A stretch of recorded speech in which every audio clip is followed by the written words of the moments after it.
Olá, mulher linda, sábia e que edifica o lar. Eu sou Eliane Cristine e estamos fazendo a leitura do livro de Joyce Meyer, Mentes Tranquilas, Almas Felizes. Esta leitura foi autorizada. Para a aquisição do livro, entre em contato com a editora Thomas Nelson. Leitura número 2. Por que a minha vida é tão difícil? Pai, eu oro pela amiga que me ouve, que ela identifique sua singularidade à luz das Escrituras, que este livro possa revelar o seu amor e o seu cuidado por ela. Eu oro em nome de Jesus. Amém. Uma noite, meu marido Dave e eu fomos buscar um casal a fim de levá-los para jantar. Havíamos estado na casa deles somente uma vez. E já se passaram um bom tempo desde essa primeira visita. No caminho, Dave virou-se para mim. Acho que não me lembro como chegar à casa deles. Tudo bem, eu lembro, logo respondi, e comecei a orientá-lo. Porém, Dave se mostrou hesitante com as minhas instruções, confessando sua preocupação. Retruquei. Dave, você nunca ouve o que eu digo. O tom de minha voz e minha linguagem corporal mostraram a ele que eu não gostava de ser desafiada. Como eu insistisse, Dave enfim concordou em seguir o caminho que eu indicava. Informei que nossos amigos moravam em uma casa marrom, em uma rua sem saída, no fim da rua tal e tal. Continuei passando instruções a cada curva. Quando nosso carro entrou na rua da qual eu acreditava ficar a casa, percebi uma bicicleta largada na calçada e eu exclamei: sei que é essa a rua, porque me lembro daquela bicicleta da última vez que estivemos aqui. Seguimos até o fim da rua. Adivinha? Não havia casas marrons, não havia rua sem saída. Eu estava totalmente enganada. Gostaria de poder dizer que esse foi um incidente isolado, mas não posso. Eu instarei o caos em minha vida e em meus relacionamentos por muitos anos. Era uma pessoa muito difícil de se conviver. Estava sempre em conflito com algo ou alguém. Passei a amar a Deus, renasci, fui batizada no Espírito Santo e recebi um chamado para ser ministra em tempo integral. Mas ainda guardava muita mágoa e muita raiva.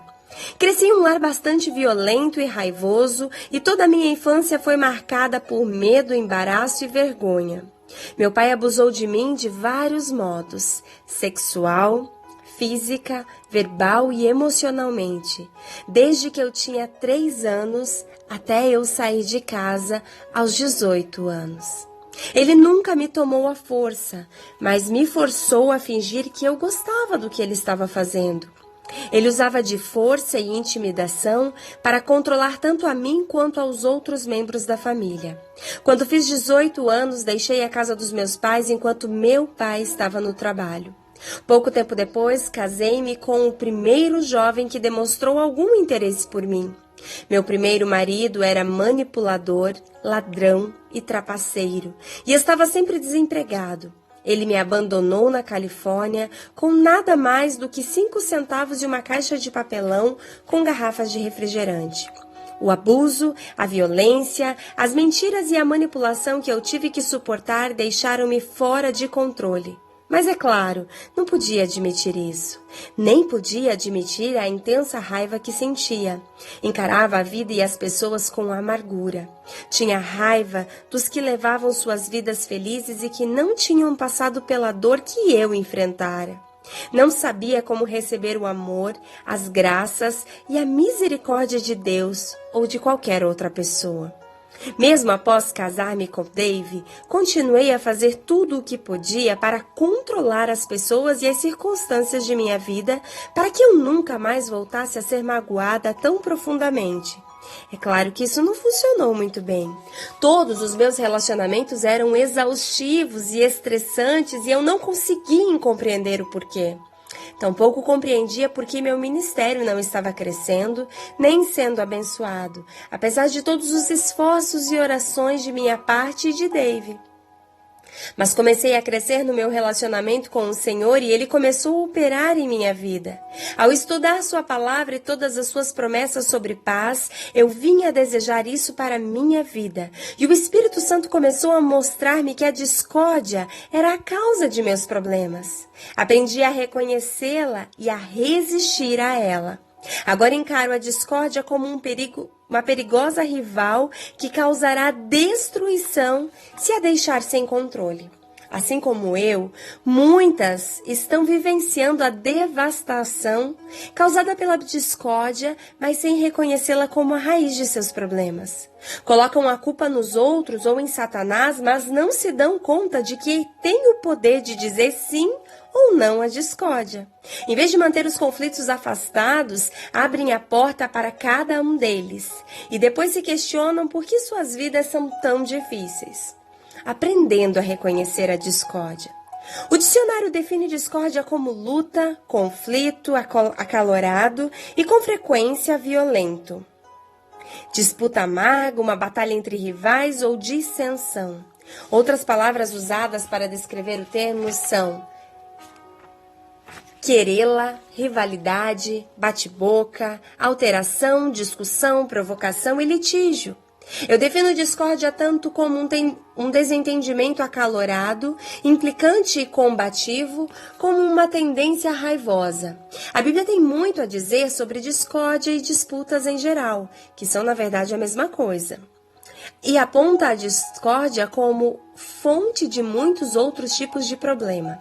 O apóstolo Tiago escreveu, pois, onde há ciúme, inveja e disputa, ambição egoísta, aí há confusão, insatisfação, desarmonia, rebelião e toda a espécie de males.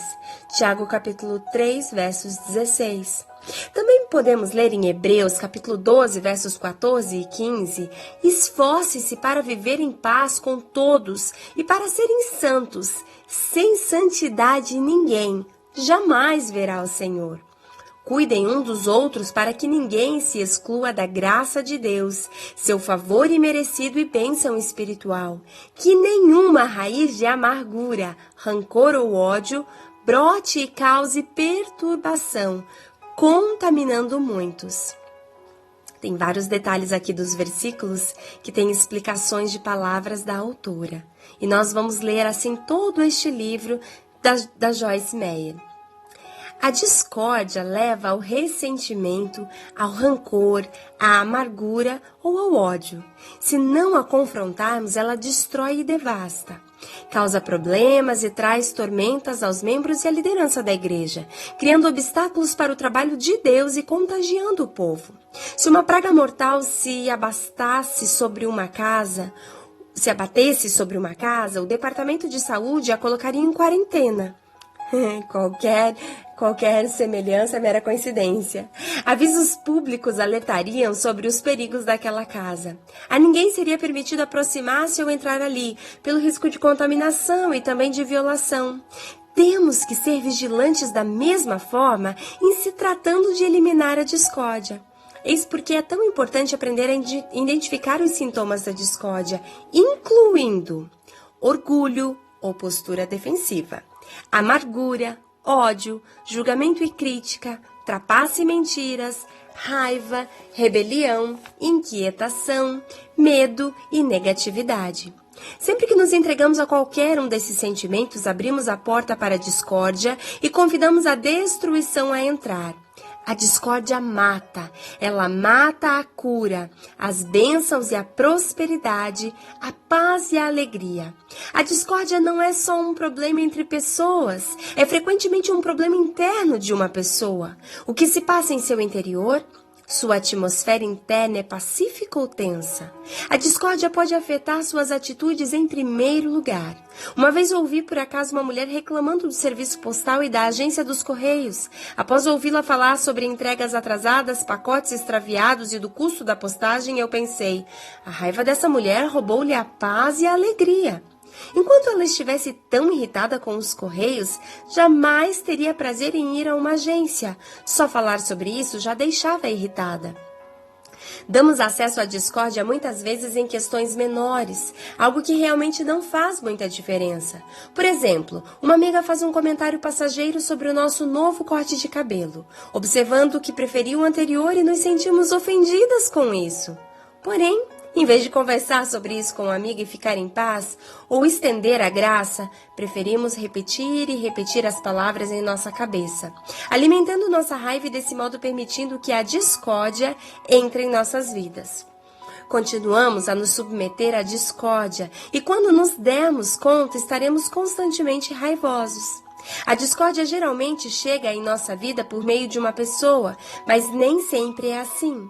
Algumas vezes, nosso conflito pode ser como um lugar. Há muitos anos comprei um vestido em uma loja e o vestido se desfez logo depois. Quando tentei devolvê-lo, o vendedor recusou a recebê-lo de volta. Fiquei bastante irritada porque sentia que fora injustiçada e falei a todos que encontrava sobre essa loja em seu péssimo serviço aos clientes. Eu desencorajava com firmeza a todos que quisessem ouvir a comprar nessa loja. A cada vez que passava em frente a ela enquanto caminhava pelo shopping, começava a me sentir irritada. Se estivesse com alguém, passaria a repetir a história e a ficar cada vez mais irritada. Deus começou a mostrar-me que eu deveria perdoar aquele vendedor e ainda a loja por sua política que não atendia às minhas necessidades. Esse foi um novo nível de aprendizado para mim em relação ao perdão. Eu sabia sobre perdoar pessoas, mas não lugares. Aprendi que manter uma discórdia com um lugar é tão perigoso quanto manter uma discórdia com uma pessoa. A única diferença é que em um lugar não tem sentimentos, mas o impacto na pessoa em discórdia é igualmente destrutivo.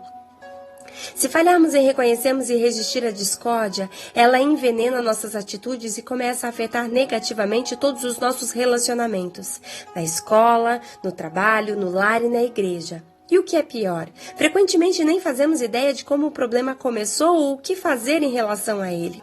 Esse é o caso de uma mulher que veio falar comigo após um de meus encontros. Ela me contou que depois de ouvir-me pregar sobre a discórdia, havia adquirido toda a coleção de ensinamentos sobre o assunto e começara a estudá-lo. Diz que sua família tinha um longo histórico de conflitos e divórcios, com irmãos odiando irmãos, filhos odiando seus pais. Na noite em que ela me escutou, Deus lhe revelou a causa dos relacionamentos turbulentos que caracterizavam sua família. Eles haviam falhado em resistir à discórdia. Assim, as reuniões familiares eram cheias de dissensões e contrariedades e raiva.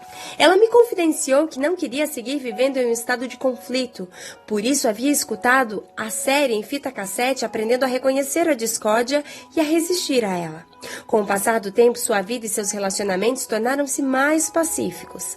Não só isso, ela ainda compartilhava o que havia aprendido com muitos de seus parentes, e eles também haviam aprendido a fechar a porta para a discórdia e para o conflito.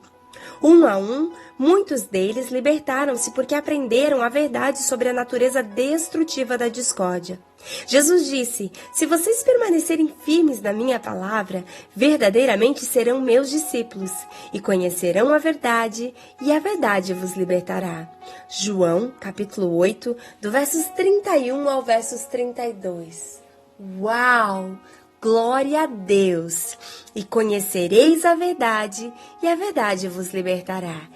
Neste livro, vamos falar sobre verdades bíblicas a respeito dos nossos relacionamentos e daquilo que Jesus deseja restaurar nas nossas vidas. Um grande beijo, Deus te abençoe e até a próxima leitura.